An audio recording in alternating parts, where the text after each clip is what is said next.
इस कहानी को मैंने एडिट और अनुवादित किया है। धन्यवाद। चैप्टर 1। आकाश से प्रकाश की एक धारा गिरी और एक हरे भरे पहाड़ पर जा गिरी। आदर्श ने अपनी आंखें खोलीं और अपने दुखते सिर को छुआ। उसके हाथ में एक लाल रंग का समचतुर्भुज आकार का क्रिस्टल था।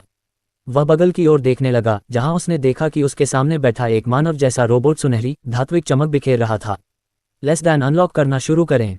Greater than. Less then unlock करने की प्रक्रिया पूरी हो गई है। जिजू की आत्मा में उतार चढ़ाव का पता नहीं लगाया जा सकता।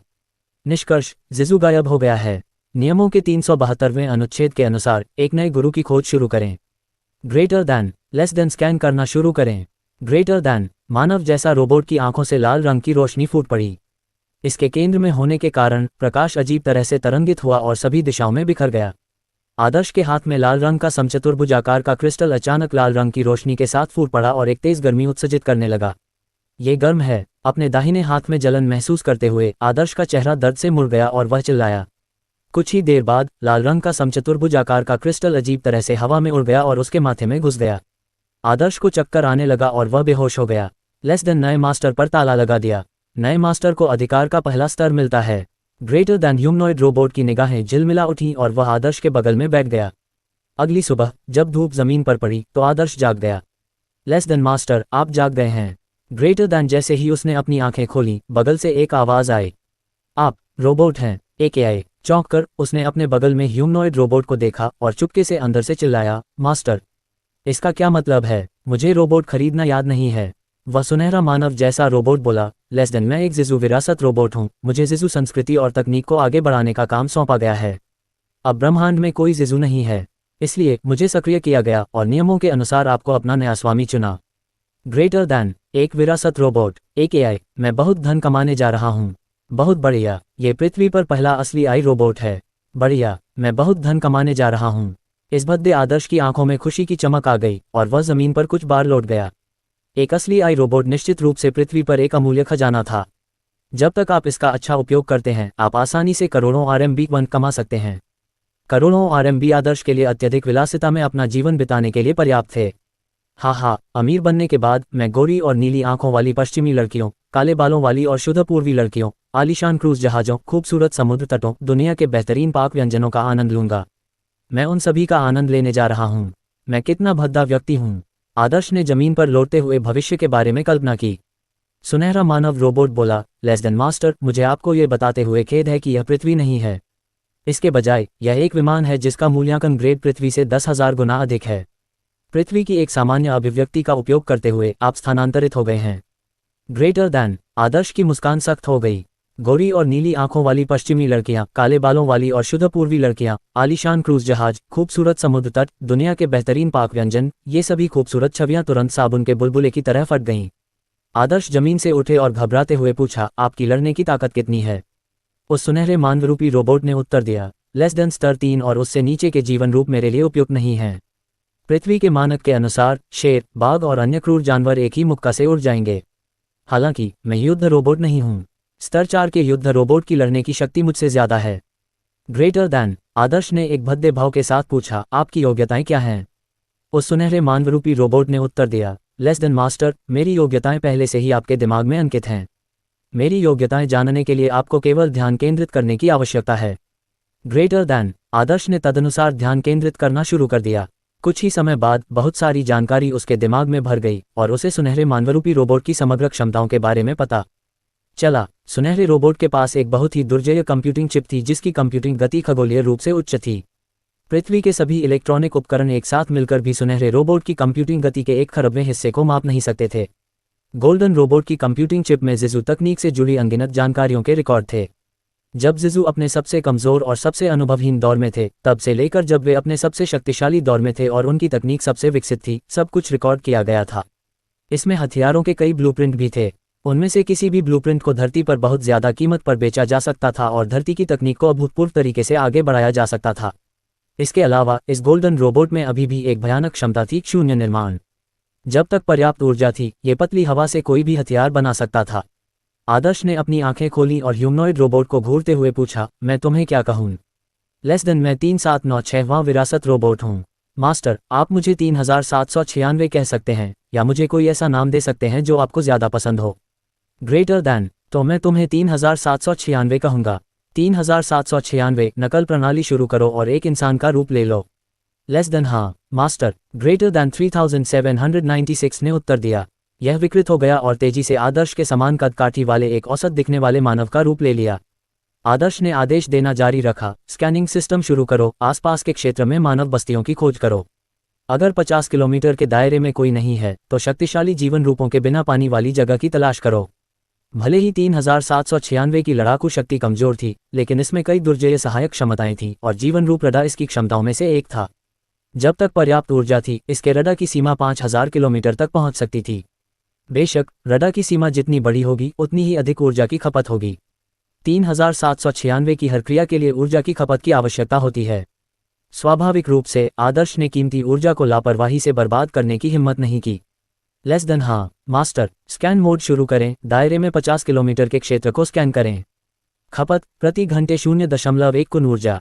ग्रेटर दैन 3796 की आंखों में लाल रोशनी चमक उठी और उसके साथ एक शक्तिशाली रडार तरंग फैल गई। कुंजिजू ऊर्जा मापन इकाइयों में से एक था और साथ ही सबसे छोटी ऊर्जा मापन इकाई भी थी। लेस देन स्कैन पूरा हुआ। ग्रेटर दैन 3796 की आंखों में लाल रोशनी फीकी पड़ गई और उसने पश्चिम की ओर इशारा किया। लेस दैन इस दिशा में 5 किलोमीटर दूर एक मानव बस्ती है। बस्ती के रास्ते में एक लाश है। मृत्यु का समय 9 घंटे से ज्यादा पहले का नहीं है। ग्रेटर दैन आदर्श ने कहा, तो चलो पहले लाश के पास चलते हैं और इस दुनिया के बारे में कुछ जानकारी जुटाते हैं। लेस देन हाँ मास्टर। ग्रेटर दैन 3796 ने नेतृत्व करते हुए वे एक सुदूर स्थान पर पहुंचने से पहले लगभग 1 किलोमीटर तक चले, जहां आदर्श को एक युवक का शव मिला। उस युवक के बाल काले थे और आंखें काली थीं और वह 21 या 22 साल का लग रहा था। उसने शानदार मध्ययुगीन शिकार के कपड़े पहने थे। आदर्श ने आदेश दिया, उसकी यादें पढ़ो। हालांकि 3796 की लड़ने की ताकत बहुत ज्यादा नहीं थी और वास्तव में जिजू युद्ध के मैदान में सबसे कम थी, लेकिन इसमें बहुत सी भयानक सहायक क्षमताएं थीं। जब तक मस्तिष्क सूक्ष्मजीवों द्वारा पूरी तरह से नष्ट नहीं हो जाता, तब तक ये किसी भी जीवित प्राणी की याददाश्त पढ़ सकता था। 3796 से अचानक एक सुंदर सुनहरा तंतु बाहर निकला और पूर्वी विशेषताओं वाले व्यक्ति के सिर में घुस गया। लेस देन स्मृति पढ़ना शुरू करें। खपत प्रति घंटे 0.1 कुन ऊर्जा। ग्रेटर दैन 3796 ने 10 सेकंड बाद कहा। लेस देन स्मृति पढ़ना पूरा हो गया। स्थानांतरण शुरू करें। ग्रेटर दैन आदर्श ने निर्णायक रूप से उत्तर दिया, हाँ। इस अज्ञात दुनिया में सूचना और बुद्धिमत्ता अत्यधिक महत्वपूर्ण थी। दुनिया से बेखबर रहना बेहद खतरनाक था। 3796 की आंखों में लाल रोशनी चमक उठी। कुछ ही समय बाद बड़ी मात्रा में जानकारी सीधे आदर्श के दिमाग में स्थानांतरित हो गई। वह स्वतंत्र रूप से जानकारी तक पहुंच सकता था। शव, जिसे पहले विजय कुमार के नाम से जाना जाता था, टोरंटो उपमहाद्वीप के फर्नांडो रियासत के एक बैरन का उत्तराधिकारी था। उसका जागीर ऑटम लीफ टाउन थोड़ी दूरी पर स्थित था। विजय कुमार की बचपन की इच्छा थी कि वह एक महान जादूगर बने, जो ड्रैगन को मार सके और उसका नाम पूरे टोरंटो उपमहाद्वीप में फैल जाए। जब वह बड़ा हुआ तो उसे एहसास हुआ कि उसके जैसे कमतर कुलीन व्यक्ति के लिए जादूगर जैसे शक्तिशाली और रहस्यमय अस्तित्व से मिलना बहुत असंभव था। खुद एक शक्तिशाली और सम्माननीय जादूगर बनना तो दूर की बात है। बड़े होने के बाद विजय कुमार की इच्छा थंडर ऑक्स आर्ट की खेती करना था, जो उनके परिवार में एक मार्शल आर्ट थी, ताकि वह नाइट बन सके और 1000 सोने के सिक्के कमा सके, जिसे वह कुमार परिवार की कुलीन उपाधि को बनाए रखने के लिए फर्नांडो रियासत को सौंप देगा। हालांकि नाइट बनना आसान नहीं था। विजय कुमार ने बचपन से ही थंडर ऑक्स आर्ट की खेती की, फिर भी अंत में वह केवल एक मध्यवर्ती योद्धा बनने में सफल रहा। गोप जानता है कि उसे नाइट बनने में कितना समय लगा होगा। आदर्श की आंखें चमक उठीं और उसने कहा, यह पहचान बहुत अच्छी है। अपने स्वयं के जागीर में पश्चिमी मध्ययुगीन अभिजात वर्ग आमतौर पर अत्याचारी थे, जो अपनी मर्जी से कुछ भी कर सकते थे। 3796 मुझे याद है कि आपके डेटाबेस में कई तरह के आकार बदलने वाले उपकरण हैं। वर्तमान परिस्थितियों में कौन सा सबसे अधिक लागत प्रभावी है? Less than nano shape shifting robot की एक शीशी के लिए 50 गुना ऊर्जा की खपत की आवश्यकता होती है। इसके साथ आप अपनी उपस्थिति, ऊंचाई और आवाज को स्वतंत्र रूप से बदल सकते हैं। शेपशिफ्टर के मुखौटे के लिए 1 गुना ऊर्जा की खपत की आवश्यकता होती है और यह आपके चेहरे और आवाज को पूरी तरह से बदल सकता है। ग्रेटर दैन उसने 3796 के ऊर्जा भंडार पर एक नज़र डाली, केवल ये पता लगाने के लिए कि 3796 के वर्तमान ऊर्जा भंडार केवल 34 गुना पर थे। एक बार इसकी ऊर्जा समाप्त हो जाने पर 3796 को अपनी ऊर्जा को फिर से भरने के लिए सूर्य के प्रकाश को अवशोषित करना होगा। इसे अपनी सारी शक्ति वापस पाने में बहुत समय लगेगा। आदर्श ने कुछ देर सोचा और फिर कहा, हमारी ऊंचाई लगभग बराबर है। उस स्थिति में चलो शेपशिफ्टर का मुखौटा पहनते हैं। लेस देन हाँ मास्टर। ग्रेटर दैन 3796 ने अपना दाहिना हाथ आगे बढ़ाया और उसकी हथेली के बीच से एक चूषण बल निकला। अनगिनत छोटे छोटे कंकड़ और साथ ही सभी प्रकार के बढ़िया खनिज जमीन से उसकी हथेली के बीच में चूस लिए गए और एक गांठ में संघनित हो गए, जो फिर विकृत होकर रेशम जैसा मुखौटा बन गया। आदर्श ने मुखौटा पहना, मुखौटा मुड़ गया और एक सांस में विजय कुमार की तरह बन गया। उसे जला दो। विजय कुमार के कपड़े लेने और उन्हें पहनने के बाद आदर्श ने विजय कुमार के शरीर को देखा और बेहोशी से कहा, लेस देन हाँ मास्टर। ग्रेटर दैन 3796 का दाहिना हाथ एक आग फेंकने वाले में बदल गया, जिसने विजय कुमार के शरीर को ढकने वाली एक लंबी ज्वाला जीभ को छिड़क दिया और अशांत लपटों ने उसके शरीर को भस्म कर दिया। विजय कुमार, मुझे इस पहचान को कुछ समय के लिए उधार लेने दो। बदले में मैं तुम्हारा बदला लेने में मदद करूंगा, अगर यह बहुत परेशानी भरा न हो। आदर्श ने विजय कुमार के जलते हुए शरीर को देखा और उदासीनता से कहा, चलो चलें। विजय कुमार के शरीर को राख में बदल देने के बाद वह मुड़ा और 3976 के साथ ऑटम लीफ टाउन चला गया। ऑटम लीफ टाउन पश्चिमी मध्ययुगीन शैली से भरा एक छोटा सा शहर था। शहर की मिट्टी की सड़कें गड्ढों से भरी थीं और मुर्गियों, बत्तखों, मवेशियों, घोड़ों और अन्य पशुओं के मलमूत्र को हर जगह देखा जा सकता था। शहर की इमारतें जीर्ण शीर्ण थीं और चीन के कई गांवों की इमारतों से भी बदतर स्थिति में थीं। छोटे से कस्बे में हर कोई फटे पुराने कपड़े पहने हुए था और उसके चेहरे पीले और मुरझाए हुए थे। वे ज्यादातर काले बालों और काली आंखों वाले पूर्वी लोग थे। गोरे और नीली आंखों वाले पश्चिमी लोगों की संख्या काफी कम थी। तुरंदोत उपमहाद्वीप पर मुख्य रूप से पश्चिमी लोगों का वर्चस्व था, जबकि काले बालों और काली आंखों वाले पूर्वी लोग हाशिए पर और अपमानित अल्पसंख्यक थे। जब विजय कुमार के पूर्वज महासागर पार करके तुरंदोत उपमहाद्वीप में आए तो एक महान शूरवीर के रूप में अपनी स्थिति पर भरोसा करके और फनांड्रो रियासत के सम्राट के लिए कड़ी मेहनत करके उन्हें बैरन की उपाधि दी गई। उनके पूर्वज ने बड़ी संख्या में काले बालों वाले, काली आंखों वाले और पीली चमड़ी वाले पूर्वी लोगों का नेतृत्व करके कुछ भूमि पुनः प्राप्त की और 3 पीढ़ियों की कड़ी मेहनत के बाद आखिरकार ऑटम लीफ टाउन की स्थापना हुई। इसलिए ऑटम लीफ टाउन के निवासी मुख्य रूप से पूर्वी थे, जिसने आदर्श को समय स्थान विकार की भावना दी। भगवान का शुक्र है मास्टर, आप आखिरकार वापस आ गए। जब आदर्श ऑटम लीफ कैसल में पहुंचे तो सफेद बालों और सफेद दाढ़ी वाले एक 50 से 60 वर्षीय व्यक्ति ने उनका स्वागत किया। बूढ़ा आदमी बटले की पोशाक पहने हुए था। आदर्श ने अपना कोट उतारकर बूढ़े आदमी को देते हुए पूछा, श्री लियू, महल में इस समय कितना पैसा है? बटलर लियू एक बूढ़ा आदमी था जिसने ऑटम लीफ कैसल में 2 पीढ़ियों तक बैरन की सेवा की थी। उसे ऑटम लीफ कैसल के वित्त के बारे में स्पष्ट समझ थी। बटलर लियू ने जवाब देने से पहले एक पल के लिए सोचा, मास्टर, वर्तमान में महल में अभी भी 456 सोने के सिक्के हैं। तुरंदोट उपमहाद्वीप में एक सोने के सिक्के को 20 चांदी के सिक्कों या 2000 तांबे के सिक्कों के बदले में बदला जा सकता था। 456 सोने के सिक्के पहले से ही एक बड़ी रकम थी। आदर्श बोला, आपातकाल के लिए 100 सोने के सिक्के रख लो, बाकी का इस्तेमाल तुरंत लोहायस्क खरीदने में करो। यह मेरे लिए बहुत काम आएगा, इसलिए इसे जल्द से जल्द वापस ले आओ। चौंककर बटलर लियू ने बहुत सावधानी से कहा, मास्टर, ऑटम लीफ टाउन में लोहायस्क नहीं मिलता। हमें लोहायस्क खरीदने के लिए ब्लैक रॉक टाउन जाना होगा। हालांकि ब्लैक रॉक टाउन का बैरन किरोव हमारा सबसे बड़ा दुश्मन है। जब वह हमें बड़ी मात्रा में लोहायस्क खरीदते हुए देखेगा तो वह निश्चित रूप से कीमत में काफ़ी वृद्धि करेगा। ये हमारे लिए बहुत प्रतिकूल है। हमारे लिए बेहतर होगा कि हम जायंट स्टोन सिटी में जाकर दूसरे अयस्क व्यापारियों की तलाश करें और उनसे अयस्क खरीदें। बैरन किरोव। आदर्श ने जल्दी से नाम खोजने से पहले विजय कुमार की यादों को ध्यान से पलटा। बैरन किरोव जायंट स्टोन सिटी के विस्काउंट हार्ले का कुत्ता था। विस्काउंट हार्ले की मदद से और विभिन्न तरीकों का सहारा लेकर उसने कुमार परिवार के इलाके पर अतिक्रमण किया। वह कुमार परिवार का सबसे बड़ा दुश्मन था।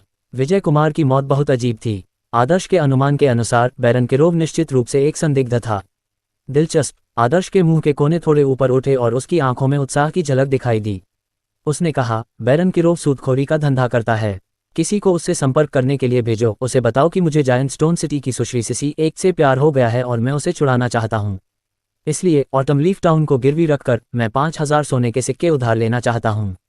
बटलर लियू चौंक गया और तुरंत सलाह दी, मास्टर, बैरन किरोव एक दुष्ट व्यक्ति है जो बिना किसी हिचकिचाहट के दूसरों पर अत्याचार करता है। मासिक ब्याज 4% है और अभी भी चक्रवृद्धि ब्याज है। हम 5000 सोने के सिक्कों का ब्याज नहीं दे सकते। जब समय आएगा तो ऑटम लीफ टाउन बैरन किरोव द्वारा छीन लिया जाएगा। आदर्श का चेहरा गंभीर हो गया और उसने कहा, मेरे अपने विचार हैं। जैसा मैं कहूँ वैसा करो। ऐसा लग रहा था जैसे वह 1 दर्जन साल बूढ़ा हो गया हो। बटलर लियू ने एक लंबी सांस ली, फिर झुककर कमरे से बाहर निकल गया। हाँ master. Black rock town autumn leaf town के बगल में स्थित था और इसके आसपास कई बड़ी खदानें थीं। Black rock town giant stone city के प्रशासन के तहत 38 शहरों में सबसे धनी शहर था। एक लंबा, नीले बालों वाला, नीली आंखों वाला और टेढ़ी नाक वाला आदमी, जिसकी आंखों में ठंडी चमक थी, एक आलीशान कमरे में बैठा था। उस आदमी ने व्यंग्य किया, ऑटम लीफ टाउन को गिरवी रखकर वह बेकार का आदमी विजय कुमार मिस सिसी को छुड़ाने के लिए मुझसे 5000 सोने के सिक्के उधार लेना चाहता है। हाँ हाँ, एक औरत की खातिर वह अपने पूर्वजों की संपत्ति भी बेच देगा, क्या बेकार का आदमी है। वह लंबा पश्चिमी व्यक्ति बैरन किरोव था, जो ब्लैक रॉक टाउन का मालिक था। उसने ब्लैक रॉक टाउन पर लोहे की मुट्ठी से शासन किया। उसका नाम सुनते ही ब्लैक रॉक टाउन के लोग डर से कांप उठते थे। अगर मुझे पता होता कि वह इतना बेकार है तो मैं जोखिम नहीं उठाता और ब्लैक स्कॉर्पियन को उसकी हत्या करने के लिए आमंत्रित नहीं करता। मैंने 500 सोने के सिक्के बर्बाद कर दिए। बैरन किरोव ने भौहें सिकुड़ी और संदेह से बुदबुदाया। ब्लैक स्कॉर्पियन ने बताया कि उन्होंने विजय कुमार की हत्या कर दी है। क्या हो रहा है? क्या उन्होंने मुझे धोखा दिया? काफी देर तक सोचने के बाद बैरन किरोव ने अपना सिर उठाया, अपने बगल में खड़े बटलर की वर्दी पहने आदमी को देखा और कहा, गैरी, जाओ विजय कुमार से कहो कि मैं उसे 4% मासिक ब्याज पर केवल 2500 सोने के सिक्के उधार दूंगा। ऑटम लीफ टाउन की कीमत केवल 2500 सोने के सिक्के है। इसके अलावा 2 महीने के समय में उसे ऋण, मूलधन और ब्याज सहित चुकाना है। गैरी ने सम्मानपूर्वक जवाब दिया और खुद को वापस ले लिया। हाँ मास्टर, किरोव ने एक आत्मसंतुष्ट मुस्कान प्रकट की। अगले 2 महीनों में ऑटम लीफ टाउन मेरी झोली में होगा। अगर यह कीमती जमीन मेरे हाथ लग जाए तो इससे मुझे हर साल कम से कम 2000 सोने के सिक्के मिलेंगे। ऑटम लीफ टाउन के आसपास खेती के लिए बहुत सारी जमीन थी। जायंट स्टोन सिटी और बैरन किरोव द्वारा दबाए जाने के कारण कुमार परिवार इतना गरीब था कि वह 1000 सोने के सिक्के भी नहीं निकाल सकता था। अगर किरोव ऑटम लीफ टाउन को नियंत्रित करता तो जब तक वह इसे थोड़ा संभालता और जमीन को वापस पाने के लिए बड़ी संख्या में लोगों को दूसरी जगहों से लाता, वह बहुत ज्यादा मुनाफा कमा सकता था। ऑटम लीफ टाउन इस विदेशी पिछड़ी दुनिया में एक छोटे से कुलीन व्यक्ति के रूप में रहना उतना आरामदायक नहीं है जितना कि आधुनिक समाज में एक साधारण नागरिक के रूप में रहना। आदर्श ने ऑटम लीफ टाउन की सड़कों पर चलते हुए उदास होकर आह भरी। इस विदेशी दुनिया में कोई टेलीविजन, इंटरनेट या पेय पदार्थ नहीं था। मनोरंजन के मामले में ये दुनिया बेहद अभावग्रस्त थी। नाश्ते में आलू के सूप के साथ सफ़ेद ब्रेड, दोपहर में आलू के सूप के साथ सफ़ेद ब्रेड और रात में मीट शोरबा के साथ सफ़ेद ब्रेड। आदर्श ने कई दिनों से इस तरह का खाना खाया था। उसे लगा कि उसका पाचन तंत्र इससे बीमार हो रहा है। हालांकि ऑटम लीफ टाउन के निवासियों को वर्षों से लगातार जो काली ब्रेड और पानी खाना पड़ रहा था, उसे देखने के बाद उसे लगा कि उसका खाना पहले से ही काफ़ी अच्छा है। ऑटम लीफ टाउन में आदर्श के पास बहुत अधिकार था। वह अपनी मर्जी से महिलाओं का अपहरण भी कर सकता था। हालांकि शहर में केवल कुछ दर्जन युवा लड़कियां थीं और वे दिखने में बहुत ही साधारण थीं। युवा और जीवंत के अलावा ऐसी कोई लड़की मिलना मुश्किल था जिसे सुंदर माना जा सके। वास्तव में अपने भयानक प्रभाव के कारण उसे शहर की किसी भी अकेली लड़की को स्वेच्छा से अपने बिस्तर में आने के लिए अपनी उंगली से इशारा करना पड़ता था। हालांकि वह उनमें से किसी में भी दिलचस्पी नहीं रखता था। विजय कुमार इसलिए सिंगल था क्योंकि उसे ऑटम लीफ टाउन में कोई भी लड़की नहीं मिल रही थी जो उसे पसंद हो। संक्षेप में, आदर्श, जो ऑटम लीफ टाउन का मुखिया होने के साथ साथ एक बैरन भी था, आधुनिक पृथ्वी के एक साधारण नागरिक की तरह जीवन का उतना आनंद नहीं ले सकता था। ऑटम लीफ टाउन को पार करने के बाद आदर्श उत्तर की ओर बैडलैंड्स में एक छोटे से घर में घुस गया। वह एक कमरे में घुसा और जोर से बोला, 3796, चलो शुरू करते हैं। मैं अब और इंतजार नहीं कर सकता। लेस देन हाँ मास्टर, कृपया बनाई जाने वाली वस्तुओं का चयन करें। ग्रेटर दैन 3796 के हाथ से रोशनी फूट पड़ी और हवा में विभिन्न आधुनिक दिखने वाली इमारतों और उपकरणों की छवियां दिखाई दी। आदर्श ने तुरंत अपना निर्णय लिया, ऊर्जा को सबसे पहले रखा जाना चाहिए। आइए 100 सौर छतरियों से शुरुआत करें। 3796 किसी भी पदार्थ को संश्लेषित कर सकता था, लेकिन इसके लिए बहुत अधिक ऊर्जा की आवश्यकता होती थी। ऊर्जा ही उसका जीवन थी, ऐसा कहा जा सकता है। वर्तमान में स्थिति काफी शांतिपूर्ण थी, इसलिए आदर्श ने ऊर्जा अवशोषण इकाइयां बनाने का विकल्प चुना। इस समय सौर छत्र सबसे उपयुक्त ऊर्जा अवशोषण इकाइयां थीं। 3796 जल्दी से बाहर गया, अपने हाथ आगे बढ़ाए और नीली रोशनी छोड़ी, जिससे लौह अयस्क का ढेर रोशन हो गया। नीली रोशनी में लौह अयस्क का ढेर जल्दी से स्टील के टुकड़ों और अन्य पदार्थों में विघटित हो गया। फिर स्टील के टुकड़े कुछ अन्य सामग्रियों के साथ मिल गए और कई घटक बन गए, जो नीली रोशनी में स्वचालित रूप से एक छत्र जैसी सौर छत्र में इकट्ठे हो गए। एक बार सौर छत्र बन जाने के बाद 3796 से एक धागा बाहर निकला और सौर छत्र के तल में घुस गया, जिससे सौर छत्र की ऊर्जा अवशोषित हो गई। हर आधे घंटे में बैडलैंड्स में एक अतिरिक्त सौर छत्र दिखाई देता था। एक दिन बाद बैडलैंड्स पर 48 सौर छत्र बिखरे हुए थे। 2 दिन बाद बैडलैंड्स में 96 सौर छत्रियां दिखाई दीं। तीसरे दिन 3796 के बगल में एक अतिरिक्त इंजीनियरिंग रोबोट था। रोबोट 3 मीटर लंबा था, बेलनाकार आकार का था और इसमें 16 यांत्रिक भुजाएं थीं। प्रत्येक यांत्रिक भुजा अलग अलग ब्रोच से सुसज्जित थी, ड्रिल बिट्स, हथौड़ा, प्लायर्स, इलेक्ट्रिक वेल्डर और अन्य। चौथे दिन इंजीनियरिंग रोबोट की संख्या बढ़कर 3 हो गई और सौर छतरियों की संख्या बढ़कर 200 हो गई। पांचवें दिन इंजीनियरिंग रोबोट की संख्या बढ़कर 9 हो गई और सौर छतरियों की संख्या बढ़कर 300 हो गई। छठे दिन इंजीनियरिंग रोबोट की संख्या बढ़कर 27 हो गई और सौर छतरियों की संख्या बढ़कर 400 हो गई।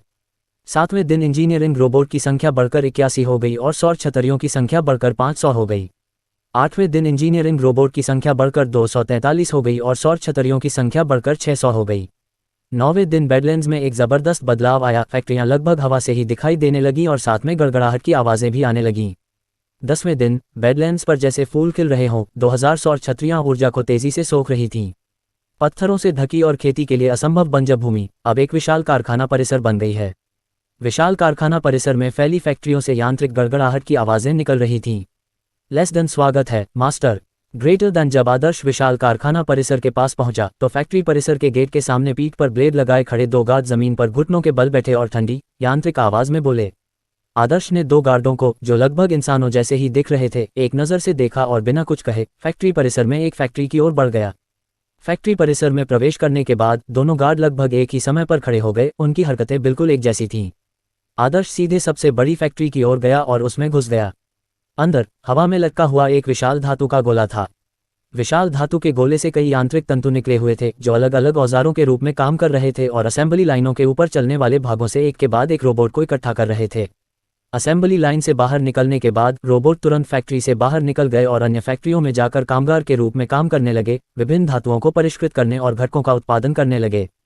3796 ने आदर्श के पास आकर पूछा, लेस देन मास्टर, आपके क्या आदेश हैं? ग्रेटर देन, आदर्श ने जवाब दिया, मैं फैक्ट्री की उत्पादन स्थिति देखने आया था। रिपोर्ट 3796 ने कहा, लेस देन, वर्तमान में 378 उत्पादन प्रकार के रोबोट हैं। यदि आवश्यक हो तो एक दिन के भीतर 500 और इकाइयों का उत्पादन करना संभव है। हालांकि मुझे आपको याद दिलाना चाहिए कि हमारे पास लौह-अयस्क की कमी है। लौह-अयस्क की वर्तमान मांग बहुत अधिक है। ग्रेटर देन 3796 ऊर्जा का उपयोग करके हवा से किसी भी पदार्थ का संश्लेषण कर सकता था। सिद्धांत रूप में जब तक पर्याप्त ऊर्जा थी और पदार्थ को उसके डेटाबेस में दर्ज किया गया था, तब तक इसे ऊर्जा का उपयोग करके संश्लेषित किया जा सकता था। हालांकि ऊर्जा से पदार्थ बनाने के लिए आवश्यक ऊर्जा बेहद भयावह थी। इस प्रकार बड़ी संख्या में विभिन्न तकनीकी रचनाओं का निर्माण करने के लिए अभी भी विभिन्न सामग्रियों की आवश्यकता थी। लौह-अयस्क अपर्याप्त है। आदर्श की भौहें थोड़ी सिकुड़ गईं। हालांकि इन दिनों आदर्श ने कोई लागत या प्रयास नहीं छोड़ा। व्यापारियों से हर जगह से ऑटम लीफ टाउन की ओर लौह-अयस्क ले जाने का आग्रह किया और ऑटम लीफ टाउन के लोहे के औजारों को बेरहमी से लूटा। फिर भी यह यांत्रिक कारखाने की उत्पादन आवश्यकताओं को पूरा करने के लिए पर्याप्त नहीं था। उसकी आंखों में तीव्र रोशनी चमक उठी और उसने गंभीरता से कहा, कोई और रास्ता नहीं है। ऐसा लगता है कि हमें विस्तार करने की आवश्यकता है।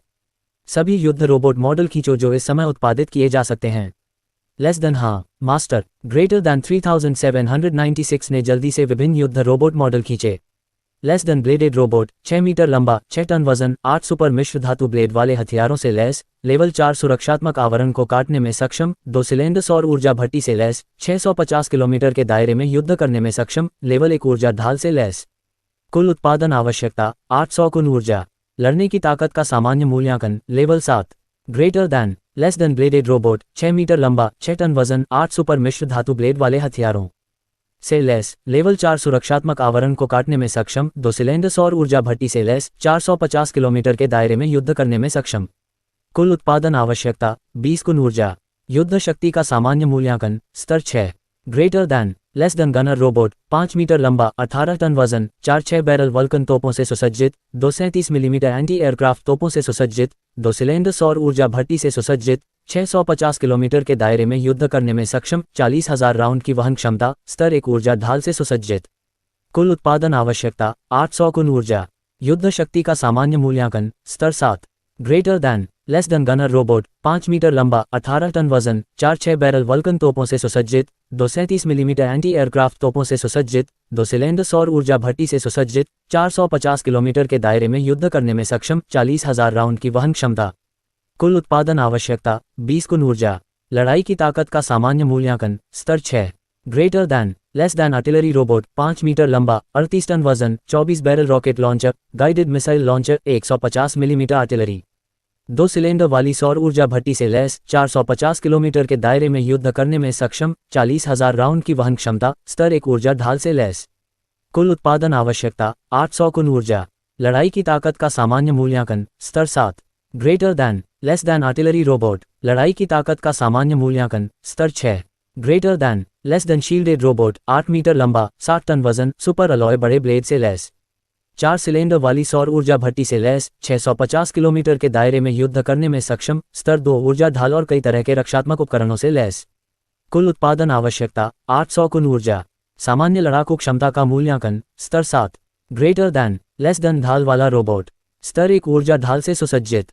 सामान्य लड़ाकू क्षमता का मूल्यांकन स्तर 6। ग्रेटर दैन लेस देन कम ऊंचाई वाला छोटा टोही उपग्रह, 3 मीटर व्यास, 30,000 मीटर की उच्चतम उड़ान ऊंचाई, 50 किलोमीटर की पहचान सीमा। ग्रेटर दैन लेस देन टोही यांत्रिक उड़ान, 200 मीटर की पहचान सीमा।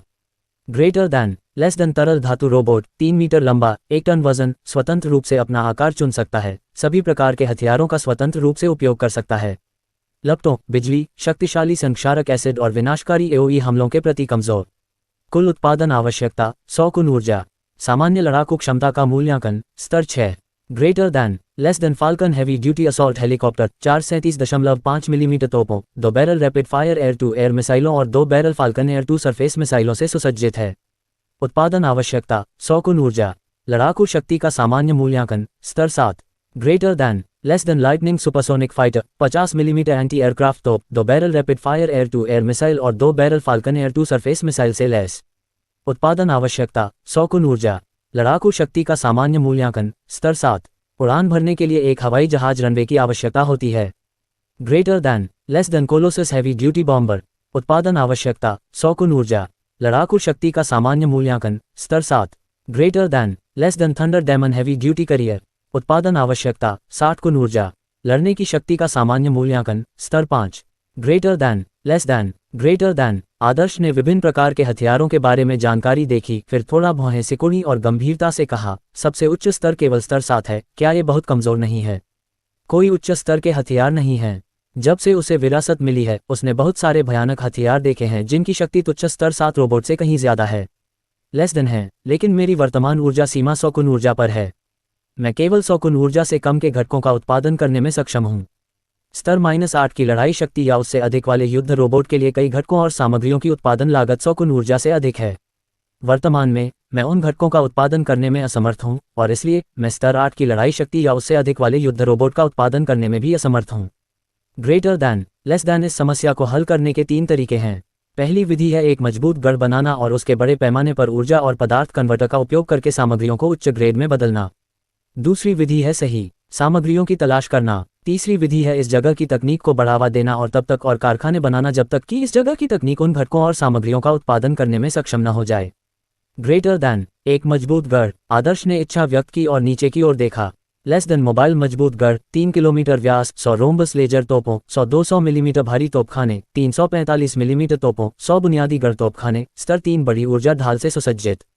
आवश्यकताएं 10,000 टन स्टील, 100,000 कुन ऊर्जा, 1 इकाई आयामी क्रिस्टल। लड़ने की ताकत का सामान्य मूल्यांकन स्तर 10। ग्रेटर दैन भाड़ में जाओ, आदर्श ने धीमी आवाज में शाप दिया। 10,000 टन स्टील के लिए 20,000 से 30,000 टन लौह अयस्क की आवश्यकता होती है। 1 टन लौह अयस्क की कीमत लगभग 2 स्वर्ण सिक्के होती है, इसलिए 30,000 टन लौह अयस्क 60,000 स्वर्ण सिक्कों के बराबर था। यदि सामान्य परिस्थितियों में खरीदा जाता तो ऑटम लीफ टाउन की 1 शताब्दी की आय भी पर्याप्त नहीं होती। ऊर्जा के लिए सौर छतरियां प्रतिदिन 0.01 कुन ऊर्जा अवशोषित कर सकती हैं। वर्तमान में 2000 सौर छतरियां प्रतिदिन केवल 20 कुन ऊर्जा अवशोषित कर सकती हैं। वर्तमान दर पर एक मोबाइल किलेबंद गढ़ के लिए आवश्यक ऊर्जा एकत्र करने के लिए 50,000 दिनों की आवश्यकता होगी। जहां तक आयामी क्रिस्टल की बात है तो उसने पहले इसके बारे में सुना भी नहीं था। उसने ये कहने से पहले एक पल के लिए विचार किया, पहले मेरे लिए ब्लेड वाले रोबोट, गनर रोबोट और आर्टिलरी रोबोट के सरलीकृत संस्करणों का एक बैच तैयार करें। 3796 ने संदेह से पूछा, लेस देन सरलीकृत संस्करण। ग्रेटर दैन आदर्श ने अपनी सुधार आवश्यकताओं को आगे रखा जो विभिन्न पहलुओं पर कटौती करती हैं। मेरे वर्तमान दुश्मन केवल मध्ययुगीन लोग हैं जिनके पास बंदूकें नहीं हैं। ब्लेड वाले रोबोट को केवल अपने ब्लेड से शूरवीरों को मारने में सक्षम होना चाहिए। गनर रोबोट 12.5 मिलीमीटर भारी मशीन गन का उपयोग कर सकते हैं। आर्टिलरी रोबोट को केवल 120 मिलीमीटर भारी तोपखाने से लैस होने की आवश्यकता है और युद्ध की त्रिज्या को 200 किलोमीटर के भीतर कम किया जा सकता है। इतने बड़े फ्रेम की कोई आवश्यकता नहीं है, मानव आकार के फ्रेम ही काम करेंगे। यदि संभव हो तो उन्हें मानव जैसी त्वचा से लैस करें और उन्हें मनुष्यों जैसा बनाएं। आदर्श की आवश्यकताओं के अनुसार 3796 ने कुछ समायोजन और संशोधन किए और जल्दी से युद्ध रोबोट डिजाइन किए जो आदर्श की आवश्यकताओं को पूरा करते थे। लेस देन सरलीकृत ब्लेड वाला रोबोट, 1.8 मीटर लंबा, 600 किलोग्राम वजन। 2 सुपर अलॉय ब्लेड और एक छोटी मूवमेंट फनेस से लैस, 200 किलोमीटर के दायरे में युद्ध करने में सक्षम। कुल उत्पादन आवश्यकता 0.1 कुन ऊर्जा। युद्ध शक्ति का सामान्य मूल्यांकन स्तर 4, ग्रेटर दैन लेस देन सरलीकृत गनर रोबोट 1.8 मीटर लंबा, 600 किलोग्राम वजन, 12.5 मिलीमीटर भारी मशीन गन और एक छोटी मूवमेंट भट्टी से लैस, 200 किलोमीटर के दायरे में युद्ध करने में सक्षम। कुल उत्पादन आवश्यकता 0.1 कुन ऊर्जा। युद्ध शक्ति का सामान्य मूल्यांकन स्तर 4, ग्रेटर दैन लेस देन सरलीकृत आर्टिलरी रोबोट 1.8 मीटर लंबा, 600 किलोग्राम वजन, 120 मिलीमीटर भारी आर्टिलरी और एक छोटी स्केल मूवमेंट भट्टी से लैस, 200 किलोमीटर के दायरे में युद्ध करने में सक्षम। कुल उत्पादन आवश्यकता 0.1 कुन ऊर्जा। लड़ने की शक्ति का सामान्य मूल्यांकन स्तर 4, ग्रेटर दैन। संतुष्ट होकर आदर्श ने एक बड़ा ऑर्डर दिया, पहले मेरी रक्षा के लिए प्रत्येक में से एक बनाओ और फिर प्रत्येक में से 100 बनाओ। 3796 ने जवाब दिया, लेस देन हाँ मास्टर। ग्रेटर दैन टर्मिनेटर, कमाल है, 3 टर्मिनेटर मेरे अंगरक्षक के रूप में काम कर रहे हैं। पृथ्वी के राष्ट्राध्यक्ष भी इस तरह के व्यवहार का आनंद नहीं ले सकते। आदर्श ने अपने सामने 3 ह्यूमनॉइड रोबोट को देखा और वह चिल्लाने से खुद को रोक नहीं पाया। टर्मिनेटर अंगरक्षक, यह एक आदमी की कल्पना है। आदर्श के सामने 3 ह्यूमनॉइड रोबोट ठंडे हाव भाव के साथ खड़े थे। रोबोट ने काले धूप के चश्मे और काले लबादे पहने हुए थे, जो बहुत ही शांत और ऊंचे दिख रहे थे। ब्लेड वाले रोबोट ने अपनी पीठ पर 2 सुपर अलॉय बैटल ब्लेड रखे थे। गनर रोबोट ने अपनी पीठ पर 2 12.5 मिलीमीटर भारी मशीन गन रखी थी और आर्टिलरी रोबोट ने एक 120 मिलीमीटर भारी तोप रखी थी। 3 ह्यूमनॉइड रोबोट का बहुत बढ़िया शोध मूल्य था। अगर पृथ्वी पर बेचा जाता तो उनमें से प्रत्येक कम से कम 100 मिलियन RMB में बिकता। उनमें से एक को बेचकर आदर्श चिंता मुक्त जीवन जी सकता था। 3796 ने याद दिलाया, लेस देन मास्टर, ये डिज़ाइन उनकी युद्ध क्षमता को बहुत कम कर देता है। मानव रूप सबसे अच्छा युद्ध रूप नहीं है। अगर उन्हें मकड़ियों या अन्य जानवरों की तरह दिखने के लिए डिज़ाइन किया जाता तो उनकी लड़ने की क्षमता 20% से 120% तक बढ़ सकती थी। ग्रेटर दैन ब्लेड वाले रोबोट का प्रारंभिक रूप 8 ब्लेड वाली भुजाओं वाले जानवर का था। अब जब इसे मानव रूप में सरलीकृत किया गया तो इसकी लड़ने की शक्ति काफ़ी कम हो गई। आदर्श ने मुस्कुराते हुए समझाया, जानवर रूप की लड़ने की क्षमता मानव रूप की तुलना में बहुत अधिक शक्तिशाली हो सकती है। हालांकि यह एक मानव समाज है, इसलिए मानव रोबोट जानवर के आकार वाले रोबोट की तुलना में बहुत अधिक व्यावहारिक हैं। 3796 ने जवाब दिया, लेस देन हाँ। ग्रेटर दैन आदर्श ने कहा, वैसे मुझे यह अनुमान लगाने में मदद करें कि मुझे एक महान शूरवीर बनने के लिए थंडर ऑक्साइड की खेती करने में कितना समय लगेगा। लेस देन हाँ। अनुमान लगाना शुरू करें। अनुमान लगाने में 0.1 कुन ऊर्जा खर्च होगी। कटौती शुरू करें। ग्रेटर दैन 3796 की आंखों में लाल रोशनी चमक उठी और उसने कटौती करने के लिए अपनी सुपर कंप्यूटिंग क्षमता का इस्तेमाल किया। 20 सेकंड बाद, लेस देन कटौती आपकी वर्तमान परिस्थितियों के अनुसार पूरी हुई। गुरु, मेरे द्वारा डिज़ाइन की गई अनुकूलित साधना पद्धति की खेती करते समय आप 2 साल के समय में एक जूनियर योद्धा, 5 साल के समय में एक मध्यवर्ती योद्धा, 10 साल के समय में एक उन्नत योद्धा बन सकते हैं। आप नाइट रैंक तक नहीं पहुंच सकते और न ही एक महान शूरवीर तक पदोन्नत हो सकते हैं। ग्रेटर दैन आदर्श ने अविश्वसनीय महसूस करते हुए कहा, यह कैसे संभव है? जाहिर है, थंडर ऑक्साइड एक मार्शल आर्ट है जिसे महान शूरवीर रैंक तक खेती की जा सकती है। इसके अलावा यह आपके अनुकूलन से गुजरा तो मैं एक शूरवीर तक कैसे पदोन्नत नहीं हो सकता? लेस दैन इसके 2 कारण हैं। पहला कारण यह है कि आप साधना के लिए इष्टतम आयु से चूक गए हैं। गुरु, विश्लेषण के अनुसार इस साधना पद्धति की खेती करने के लिए इष्टतम अवधि 9 से 16 वर्ष की आयु है। दूसरा कारण यह है कि आपकी साधना योग्यता खराब है। इस मामले में आप बहुत बेकार हैं। गुरु, आप थंडर ऑक्साइड मार्शल आर्ट के साथ असंगत हैं। बाहरी प्रभावों के बिना आप मूल रूप से नाइट रैंक तक पहुंचने में असमर्थ हैं। ग्रेटर दैन 3796 ने निर्दयता से कहा, बहुत बेकार। आदर्श अवाक रह गया। वह कैसे सोच सकता था कि उसकी साधना योग्यता वास्तव में इतनी खराब थी। 3796 ने सांत्वना देते हुए कहा, लेस देन, लेकिन आपको शर्मिंदा होने की जरूरत नहीं है। गुरु, वास्तव में कई सहस्राब्दियों के पतन के बाद जब साधना की बात आती है तो पृथ्वी के लोग मूल रूप से बहुत बेकार हैं। आप अकेले नहीं हैं। ग्रेटर दैन आदर्श अवाक रह गया, लेकिन फिर भी उसे अच्छा महसूस हुआ। उसने पूछा, क्या इसका कोई समाधान है? क्या जिजू के पास साधना पद्धतियां नहीं थीं? Less than star river golden flower, सच्चा सूर्य जल, 7 रंग का नीलम फल, स्टार फील्ड ब्रून झिल्ली, इन खजानों का उपयोग करके आप सीधे लेवल 10 पावर हाउस में पदोन्नत हो जाएंगे। तब तक एक तुच्छ नाइट को आसानी से एक थप्पड़ से मारा जा सकता है। इसके अलावा आपकी खेती की योग्यता को उन्नत किया जाएगा। जहां तक जिजू का सवाल है, उनके पास वस्तुतः कोई खेती के तरीके नहीं थे। वे आत्मा के रूप थे जो पूरी तरह से रोबोट के साथ विलीन हो गए थे। वे अमर थे। जब तक उनके नियंत्रण में एक अमर रोबोट था, वे वास्तव में कभी नहीं मरेंगे। Greater than, less then master, अगर आप हमेशा के लिए जीना चाहते हैं तो आप मेरे साथ विलीन हो सकते हैं। उसके बाद जब तक आपके आत्मा ब्रांड वाले रोबोट हैं आप हमेशा और जहां भी रह सकते हैं। ग्रेटर दैन 3796 की आंखों में लाल रोशनी चमक उठी और उसने सलाह दी। आदर्श हंसते हुए बोला, हाँ, हम इस बारे में बाद में बात करेंगे। मेरा रोबोट बनने का कोई इरादा नहीं है, कम से कम अभी के लिए तो नहीं। उसे एक हंस मिला जो सोने के अंडे देता था, यानी 3796। उसे अभी तक इस हंस के लाभों का आनंद लेना बाकी था। वह रोबोट बनने के लिए तैयार नहीं था, कम से कम तब तक नहीं जब तक उसे मजबूर नहीं किया गया। आदर्श को एक बुरा पूर्वाभास हुआ। उसने कहा, स्टार रिवर गोल्डन फ्लावर, सच्चा सूर्य जल, 7 रंगों वाला नीलम फल, स्टार फील्ड ब्रून जेली, क्या तुम ये खजाने पैदा कर सकते हो? लेस देन, ये खजाने केवल लेवल 7 मोबाइल फोर्टिफाइड गढ़ बनने के बाद ही संश्लेषित किए जा सकते हैं। Greater than, level 7 mobile fortified गढ़। आदर्श अवाक रह गया। मोबाइल फोर्टिफाइड गढ़ के प्रत्येक क्रमिक स्तर के लिए सामग्रियों और उनकी कीमतीता के संदर्भ में आवश्यकता ज्यामितीय रूप से बढ़ गई। आदर्श ने इनमें से कई सामग्रियों के बारे में कभी सुना भी नहीं था। कोई नहीं बता सकता था कि लेवल 7 मोबाइल फोर्टिफाइड गढ़ बनाने में उसे कितना समय लगेगा। उसने कहा, एक बार में एक कदम। पहले मुझे लेवल 5 लिक्विड मेटल रोबोट बनाओ। जितना संभव हो सके इसका वजन कम करो और परिवर्तन के बाद इसके कवच की मोटाई बढ़ाओ। लेस देन, हाँ, लेवल 5 लिक्विड मेटल रोबोट को 20 गुना ऊर्जा की आवश्यकता होती है। क्या आप उत्पादन सरलीकृत प्राथमिक ब्लेड वाले रोबोट या लेवल 5 लिक्विड मेटल रोबोट को प्राथमिकता देना चाहेंगे? ग्रेटर दैन, पहले liquid metal robot. Less than, समझ गया। Greater than, ... autumn leaf town के बाहर बहुत उपजाऊ काली मिट्टी का एक विस्तृत विस्तार था।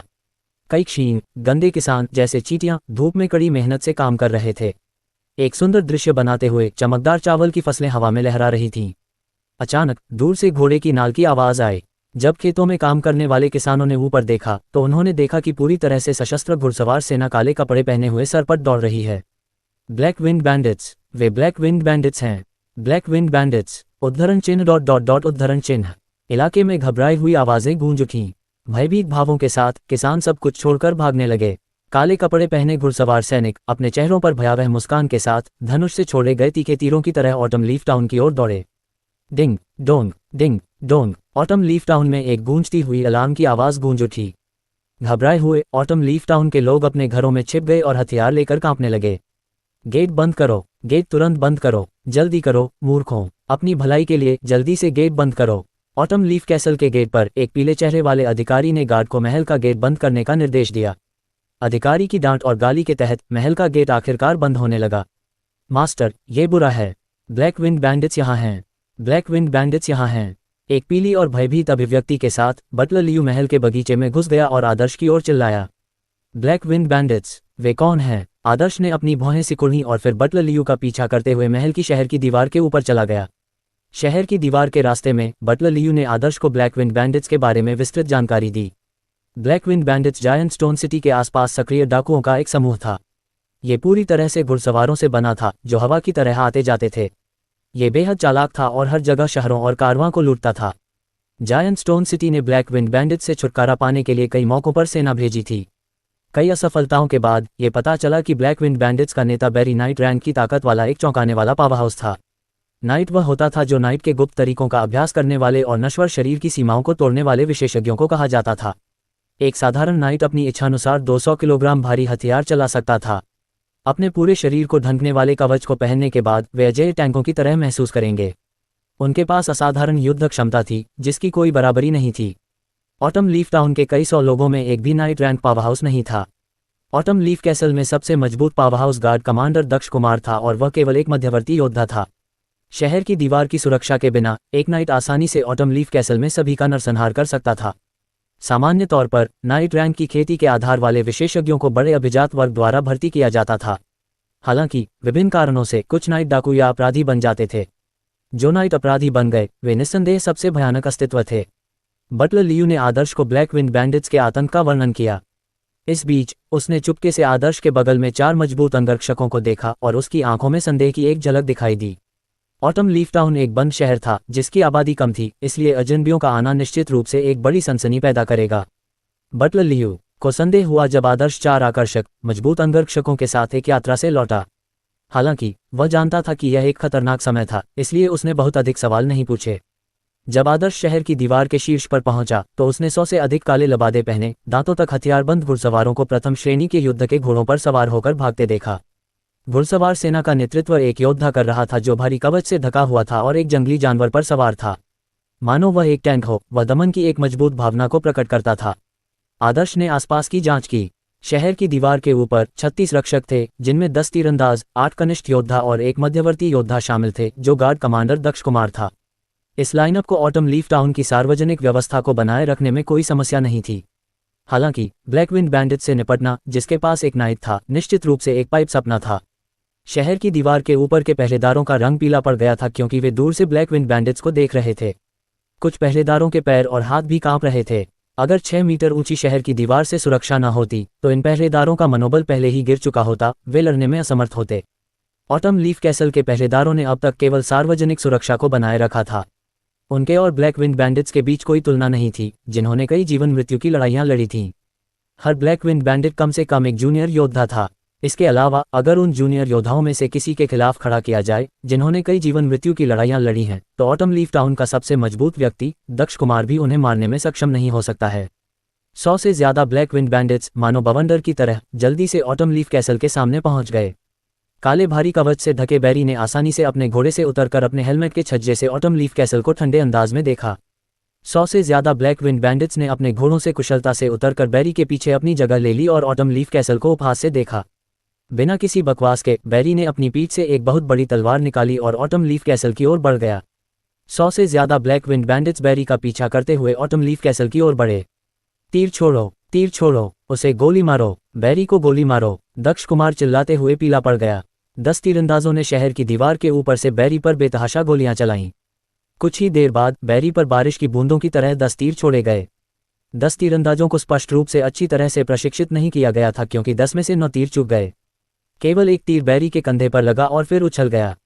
बैरी बिना किसी डरावने टैंक की तरह ऑटम लीफ कैसल की ओर बढ़ा।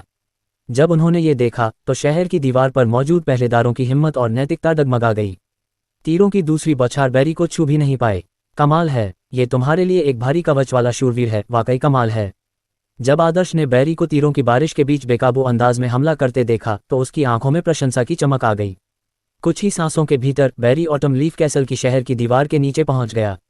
वह एक चौंकाने वाली आभा के साथ फट पड़ा और एक जोरदार कदम के साथ ऊपर कूद गया। फिर 6 मीटर ऊंची ऑटम लीफ कैसल की शहर की दीवार के ऊपर उतरा, अपनी तलवार से वार किया और एक पहरेदार को रस्सी में काट डाला, जिससे खून और आंतें चारों ओर बिखर गईं।